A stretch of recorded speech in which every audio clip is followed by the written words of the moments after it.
ग्रामपंचायत मोहदरी तालुका केळापूरला शाळेत 15 वित्तच्या निधीची आता मागणी करण्यात आली आहे। मोहदा येथून आपण आता बातमी पाहतोय। सरपंच बाबाराव धुर्वे, ग्रामपंचायत ग्रामसेविका कीर्ती खोफे मोहदरी यांना 15व्या वित्त आयोगातून जिल्हा परिषद उच्च प्राथमिक शाळा मोहदरी या शाळेत वस्तू देण्याबाबत निवेदन देण्यात आले आहे। त्यामध्ये solar panel, bluetooth speaker, mike सोबत आणि नवीन शौचालयाला लोखंडी गेट बसवून देणे या संदर्भाचं निवेदन देऊन शाळेला या वस्तू तात्काळ उपलब्ध करून देण्यासंदर्भात विनंती करण्यात आली आहे।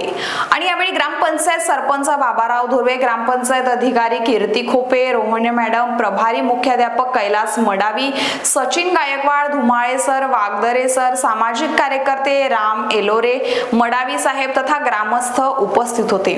सदर शाळेला देण्यात आलेल्या मागणीकरिता अध्यक्ष निलेश चव्हाण तथा सचिव शाळा व्यवस्थापन समिती मोहदरी यांनी निवेदन दिले होते। यांची दखल घेऊन ग्रामपंचायत देण्यासाठी समोर येऊन होईल आणि तेवढ्या लवकर शाळा व्यवस्थापन समितीकडे वर्ग करण्यात यावा असेही निवेदनात म्हटले आहे। केळापूर तालुका प्रतिनिधी विशाल एलोरे।